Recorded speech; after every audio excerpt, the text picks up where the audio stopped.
Hello, welcome to the BT360 podcast, What's Up in Business Travel, a weekly podcast where we update you on what's up this week in the world of business travel. This podcast is great for those who need to know what's happening, all in less than 15 minutes. My name is Ash. Let's get started.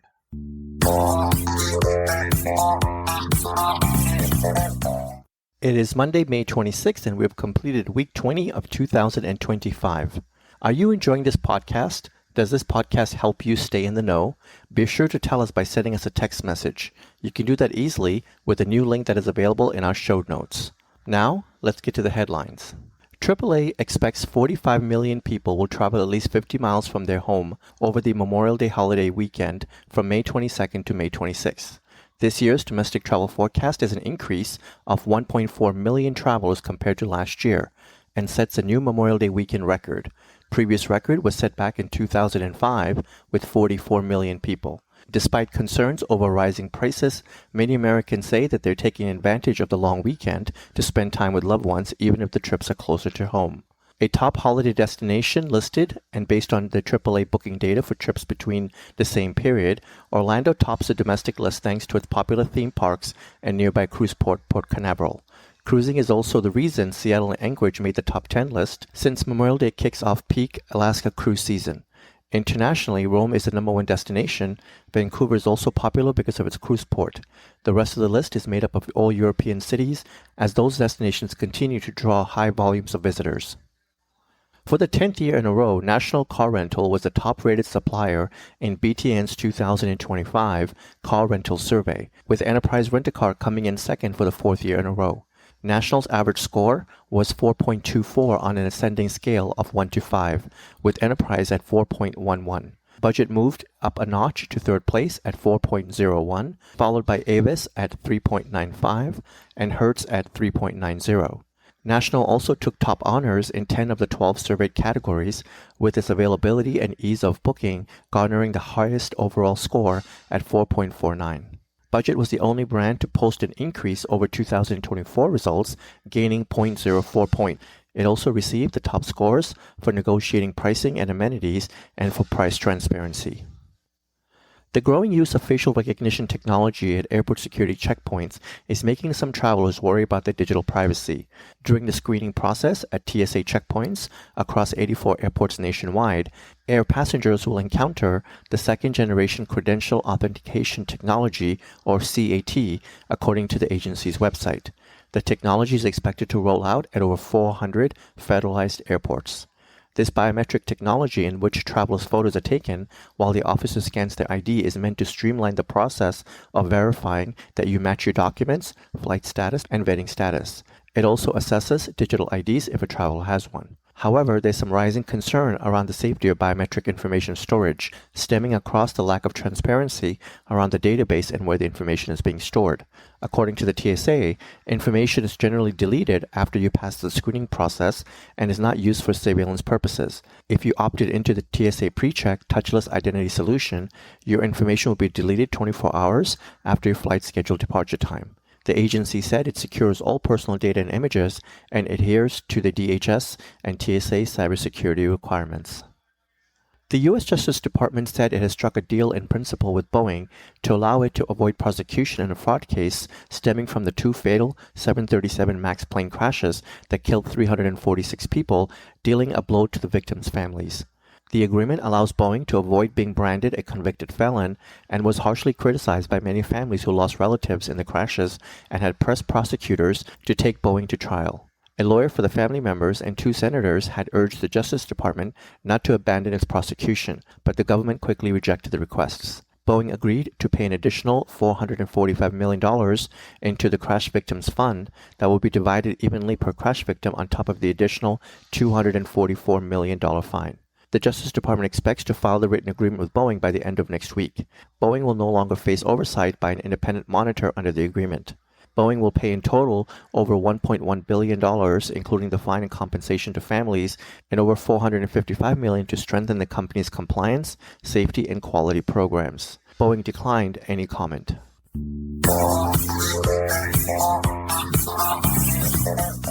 Hawaiian Airlines is getting tough on no-show flyers. As of May 15th, Hawaiian is voiding the remainder of the itinerary and canceling potential flight credits for the flyers holding refundable tickets that do not notify the airline before failing to board their confirmed flight. Hawaiian, now part of Alaska Airlines Group, previously did not have a no-show policy. In a statement, the airline said that the change aligns its policy with the Alaska brand. Flyers holding refundable tickets should check their fare agreements to determine if the no-show policy applies to them. Both Alaska and Hawaiian websites noted that they will not be entirely rigid if a customer misses a flight on the run.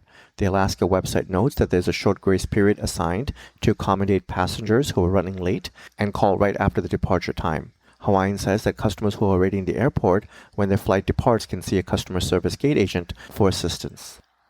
An online survey of almost 200 corporate travel managers across the U.S. and Canada highlighted key issues with travel management companies, including inconsistent service, 41%, and poor technology, 36%.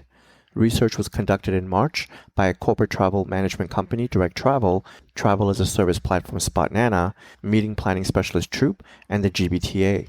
The report titled The Perfect Business Trip found that 28% of travel managers are actually considering switching TMCs in light of rising costs, 89%, and booking friction, 57%. Approximately 64% of travel managers cited issues managing exchanges and cancellations, while just 13% said that their current TMC supports self-service NDC changes. Additional wish items include centralized platforms for meeting logistics and attendee travel at 62%, artificial-powered search results at 45%, and better integration between TMCs and online booking tools at 63%. Beginning May 28, Southwest will require passengers to keep portable charging devices visible during use. Flyers will not be allowed to use charging devices while they're in a bag or in the overhead bin because of fire risk from storing items with lithium batteries in confined spaces. Southwest says that the policy is an industry first. Some customers are already seeing notification of the policy in their Southwest app. Incidences related to lithium batteries on aircrafts are rare, but not unheard of. So far this year, the FAA has verified 22 incidences involving fire smoke or extreme heat on passenger or cargo planes. Last year, the FAA verified 89 such incidences.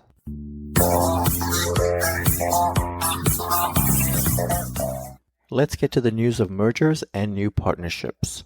Amadeus has acquired Spanish travel intelligence company ForwardKeys. The details of the deal were not disclosed. However, Amadeus said that they will be sharing more information on the acquisition in due course.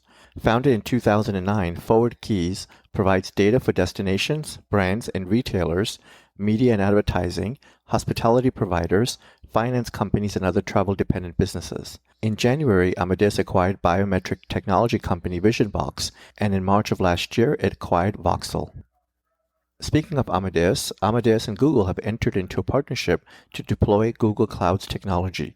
Under the agreement, Amadeus will migrate part of its technical platform to Google Cloud, leveraging its open, secure, and reliable infrastructure to enhance operational efficiency and resiliency, while being closer to the customer's needs. The partnership will also enable Amadeus to build future innovations and services based on Google Cloud's generative AI technologies. Amadeus will also explore future AI-driven innovations by leveraging Google Cloud's AI technology and by using Google Cloud's Vertex AI. Amadeus will have access to a selection of large language models, allowing the company to deploy faster AI solutions.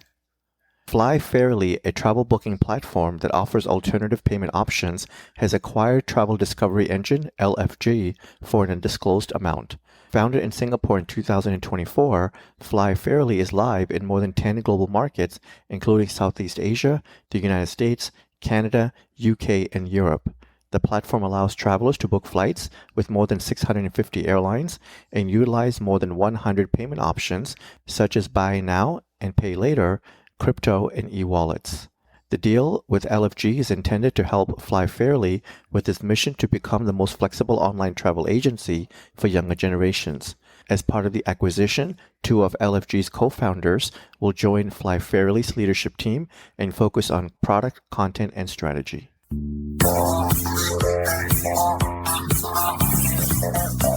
And now, news of new travel services and improvements. United Airlines will no longer offer annual subscriptions for in-flight Wi-Fi service. Travelers' current subscriptions will remain active until 1 year from purchase. After that date, they will not be available for renewal. The airline is making this change because United is in the process of providing Wi-Fi for free to Mileage Plus members. The airline is installing Starlink Wi-Fi across its fleet, which will power the service. For flights not yet available with Starlink, Wi-Fi travelers will still be able to purchase Wi-Fi access in advance for their flight. Monthly subscriptions remain on sale, starting at $49 or 7,500 points with a Mileage Plus account. Day passes are also available for non-Starlink installed planes, starting at $8 for domestic flights.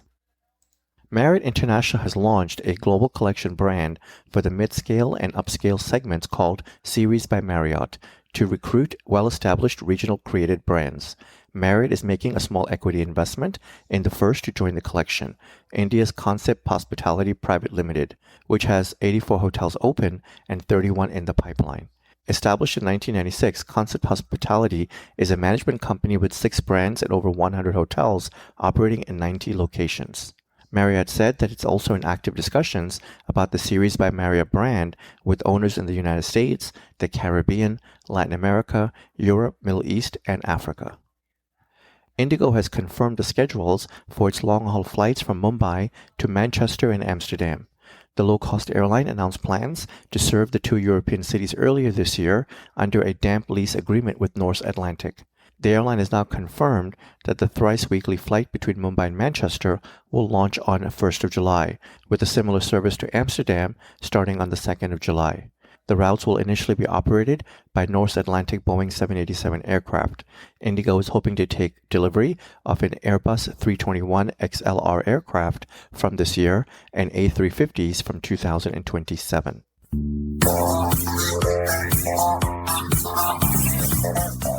Now in some technology news. The Indian Railways Catering and Tourism Corporation has unveiled its new mobile app, SwaRail. The app is meant to be a unified platform for all railway-related services. SwaRail allows users to check their booking status, book meals, explore facilities on stations, and access tourist services. It also provides real-time train tracking service and eliminates the need for frequent logins. Last November, a report by Accenture revealed that Indians are dissatisfied with the existing travel booking options and are seeking a travel super app. It added that travelers feel the booking process is the most complicated stage of the journey. Indian online travel agency Make My Trip is eventually planning to launch a travel super app, while Skyscanner is also preparing to launch a new marketplace within its app offering a range of additional services. Direct Travel has launched the travel edition of its Avenir technology offering, which combines a SpotNana-powered booking platform with the travel management company's network for support. The TMC has been developing Avenir, which combines several technology providers, SpotNana, a group planning technology troupe, and expense management technology center, all investments of the travel tech entrepreneur and Concur co-founder Steve Singh. The travel edition, available now, is built on SpotNana's infrastructure to provide access to its content sources and real-time self-service capabilities. Capabilities of the platform include the ability to mix and match fare types into a single itinerary, split payments, and provide actionable data for spend and compliance monitoring. Direct Travel has already been working with early adopters of Avenir travel solutions, including professional services firm ZS Associates. French hospitality giant Accor announced that it's building its own meeting and event ecosystem to support sourcing and booking activities. The company said that the new platform aims to unite more than 5,600 Accor hotels around the world and will host an inventory of 2.5 million square meters of event space as well as more than 800,000 guest rooms.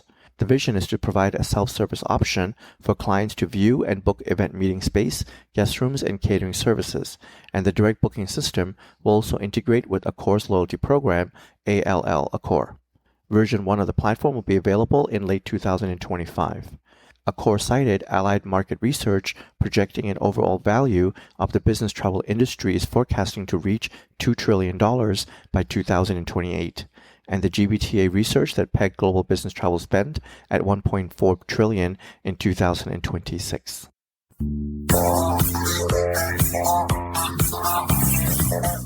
With that, thank you for joining us, and I would like to ask you to tune in again next week on Monday morning to get your weekly update. We hope that you will make this a regular part of your week and listen in while you're on the move or sitting back and sipping your coffee. You can subscribe to this podcast by searching Business Travel 360 on Apple or Google Podcasts, Spotify, iHeart, or Pandora. Be sure to share this podcast with everyone you know so that they can also benefit from getting to know more about what's up in business travel. You can always find more information on businesstravel360.com. Have a great day and travel well.